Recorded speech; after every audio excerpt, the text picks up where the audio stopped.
Hey,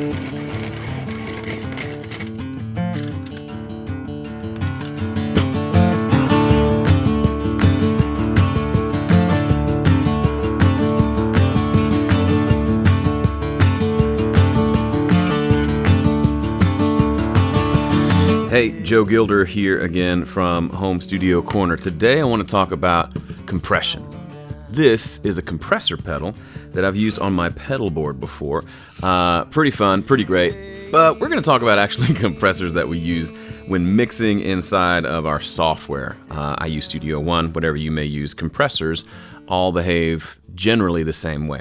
So let's talk about that for a second. So let me draw something here really quickly.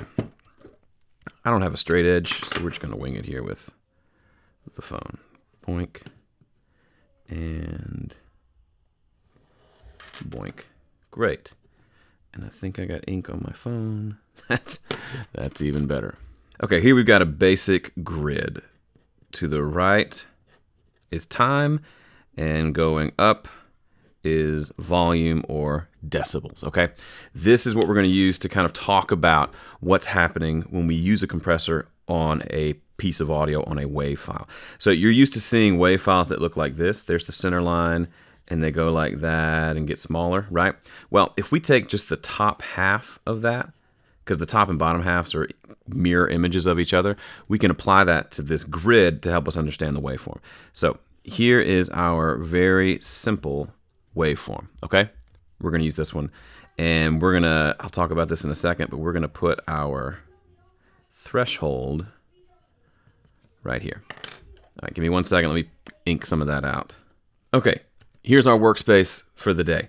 We've got, all compressors have a few settings. They've got the threshold, which is this line here, which is just a volume at which the compressor will start working. So when the signal crosses above that, compression starts to happen.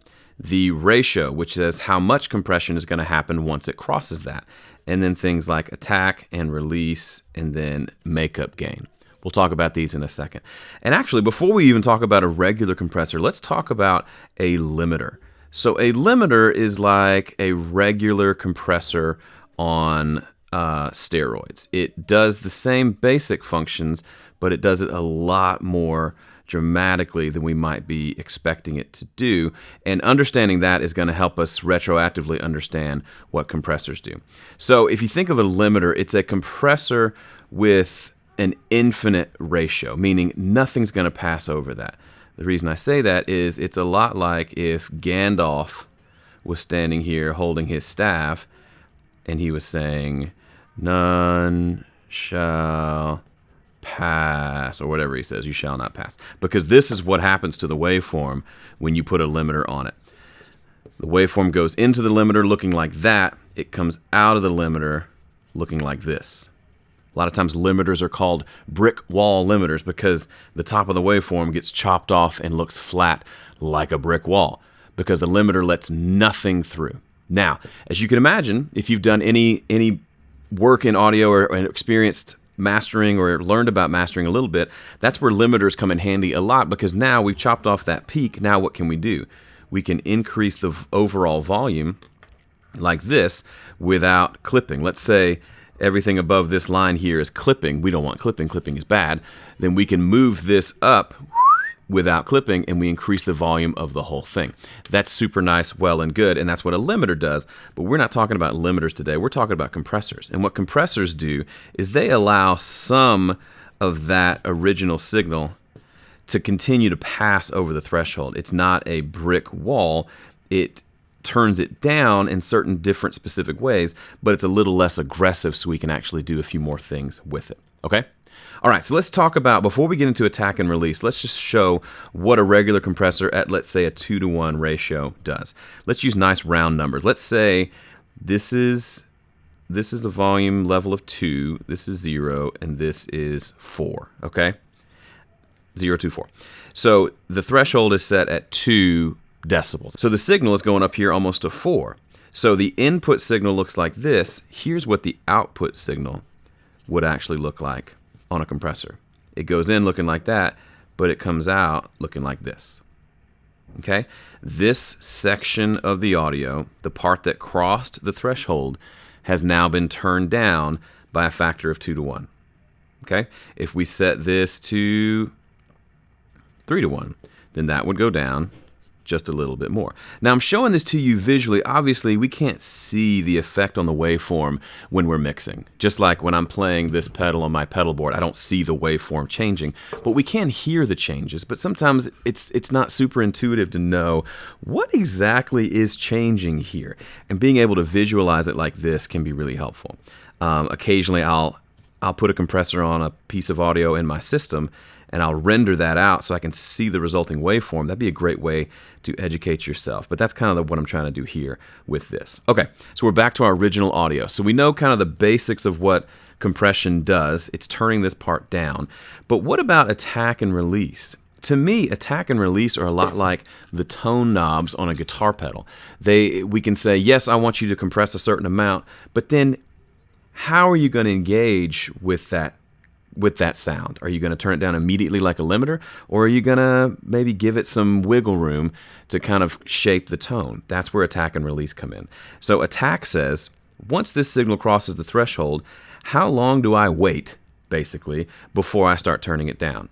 So if we set an attack time of something like this, then ran it through the same 2 to 1 compressor, the resulting waveform would look something like this. Okay? Originally, it was a straight line. This section is untouched. The attack said, you can't touch this. Can't touch this.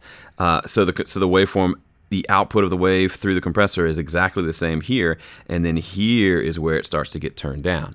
As you can imagine, this is going to result in a different tone than the first one where the whole thing was getting turned down. If this is a kick drum or a snare drum, that initial transient sound is not going to be as affected as the rest of the sound of the drum.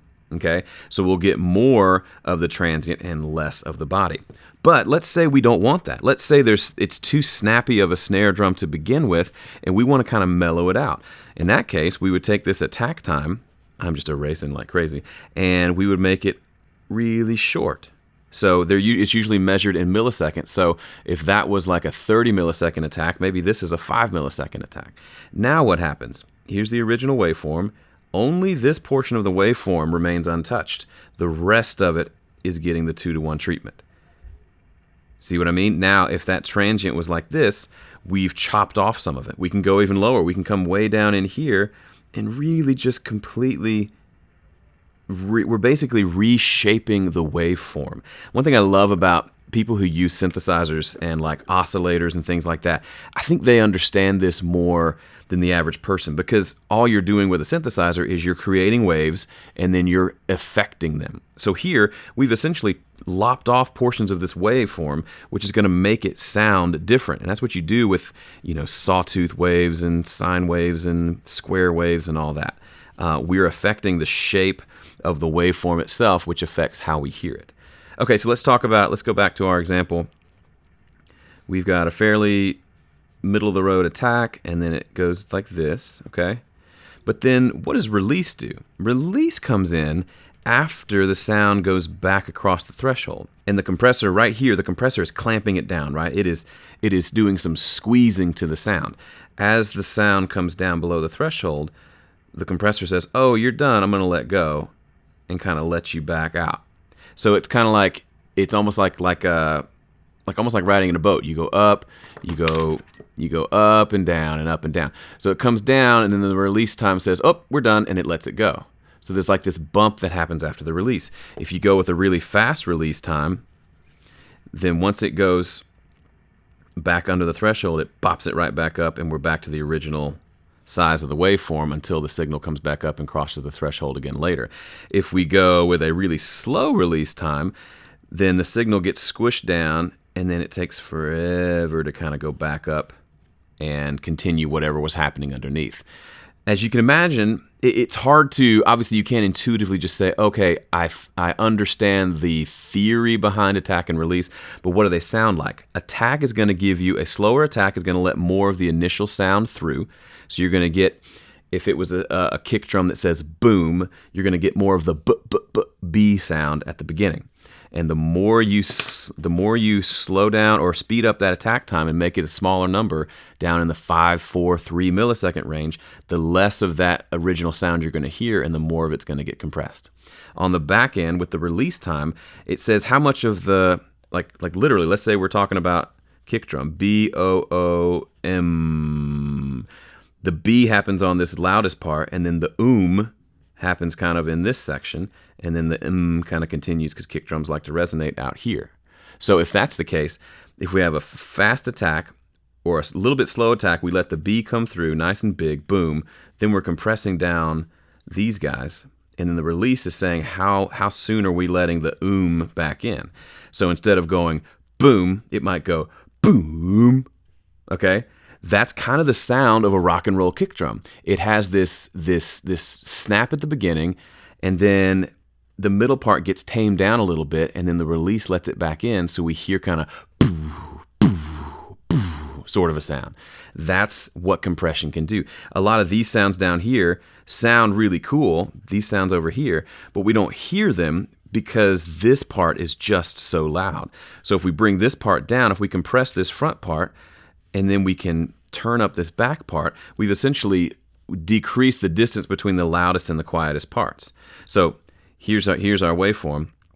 If it originally looked like this, if we compress this part down, now the waveform looks something like this. Now we can turn that whole thing up, and look what happens. We hear the boom about the same as we did before, the B especially, but the later parts of the sound, the part, are now louder, and we can hear everything a little more clearly. That's what compression is doing. It's a balancing act. We talked about EQ in the other video. If you haven't seen that one, please check it out. It's really, really helpful. A lot of folks have been getting kind of these aha moments, these kind of light bulb moments. Ooh, that was a terrible light bulb. From, it looks like a mushroom. Getting these mushroom moments from watching that video. But that whole thing I talked about, there's 5 different bands of EQ. 1, 2, 3, 4, 5, basically. And if you think about putting all of these in balance so that they're not, certain parts aren't louder or softer than others, then you end up with a nice balanced sounding mix. Compression is like the next level, right? You've leveled up, you got EQ. Now let's figure out compression to get volume balance so that your kick drum you can hear all of it instead of just the beginning of the thing or just the end of it and not the middle, but you hear the entire sound because you kind of squeeze it down with a compressor so that the resulting sound isn't over-compressed and smushed sounding, but it's just easier to hear. I'm using kick drum as an example because that's one of the things that tends to get lost in a mix, but using compression can help it come out, can help it punch through a little bit more than it normally would. Okay, I've made a complete mess of this paper. Oh, that was my practice one. That one didn't work as well. If you want to learn more about mixing from me, I've broken down my mix process into 5 big steps, and you can follow along. Check that out at 5stepmix.com. Otherwise, thanks so much for watching. I think you're great. See you in the next one.